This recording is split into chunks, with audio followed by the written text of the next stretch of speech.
Want to create consistent results with manifesting? Then you have clicked on the right video. Before we start, please give us a like and subscribe. Thanks. All right. When you first jump into the world of manifestation, everything looks so exciting and fresh. Just because you are a beginner, you see infinite possibilities for yourself and your life in this work. I clearly remember how I first reacted when I watched Rhonda Byrne's The Secret. The concept of being able to change my life through my thoughts was revolutionary to me. It opened my mind to what was possible, and I felt like I had discovered the secret treasure that the majority hasn't found yet. So, for a few days, I was at my highest vibration. I felt good, so my life started bringing good things my way. Remember how Neville says that everything on the outside is just a reflection of your feelings and emotions? Well, that's the truth, and I'm sure you must have experienced it too. But after a few days, or let's say weeks, I was back to my old thinking patterns. These old thoughts created the same old feelings and emotions inside me, and of course, I felt like the old me. Like the victim, the one with so many fears and insecurities.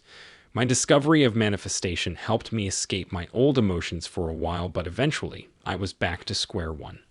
And what's worse is that this time I knew that my inner world is creating my outer experience, but still I couldn't do anything. One negative thought after another consumed my subconscious. That's when I realized that I couldn't just rely on the knowledge of manifesting. I had to put it into practice and create results for myself. Don't you feel the same or want the same? I mean, what's the point of knowing about the power of your mind unless you can use it to your advantage? This was the time when I dove deeper into Neville's work. I listened to every lecture of his. I studied every technique. My goal was to come up with a few tools that would create results for me on a consistent basis. It was not an easy job. I had to sift and sort through so much advice. Sometimes I got really confused about what to follow and what to let go of. But after a few months of learning and experimenting, I figured out a way, and I want to share it with you. So, one thing I noticed about my mind was that it loves critically analyzing the past. I was always thinking about my past without any conscious effort on my part. I would think of all the mistakes I have made, or would get really disappointed in myself by thinking that I don't deserve great things in life because my past record of achieving great things is poor. To fix this problem, I discovered Neville's revision technique, and it really has been a game changer. Here's what I do in the revision. Whenever my mind slips into a past situation, I become conscious of the scene being played out on the screen of my mind. Then I take a few moments to think how I would have liked that past event to go. If I was writing that scene as the creator of my life, how would I want it to be? A few moments of thinking give me enough clarity. Then I take a few deep belly breaths to stop my racing thoughts. When my mind gets a little calm, I superimpose my ideal version of the scene onto the old scene. I let my desired scene play out in my mind and feel thankful that things turned out that way. Gratitude is incredibly important here. So, I never miss the feeling of being grateful.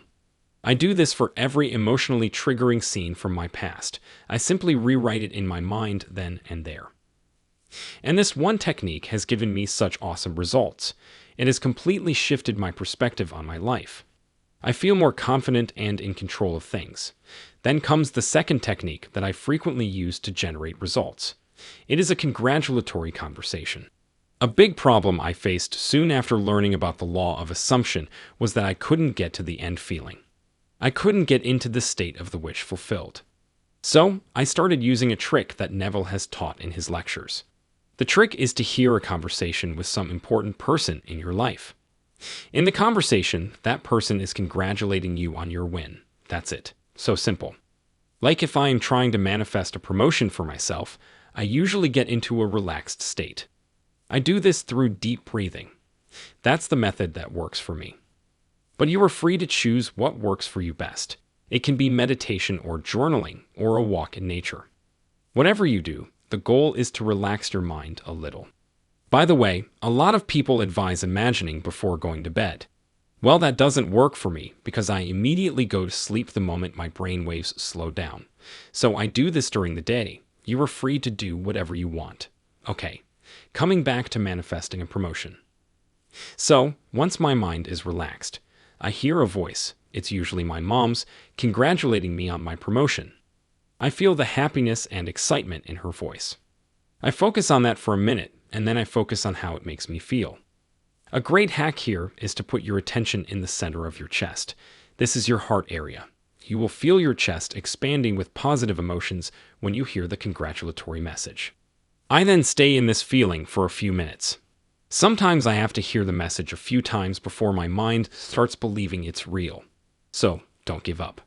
Practice every day and you will get there. And that's all for today. My very fave 2 techniques that help me get stellar results every single time. Feel free to give them a try and come back to tell me how it went for you. Happy manifesting your dream life. The next step in your successful manifestation journey is to keep watching my channel. Click now on the video on the screen to be inspired by another video.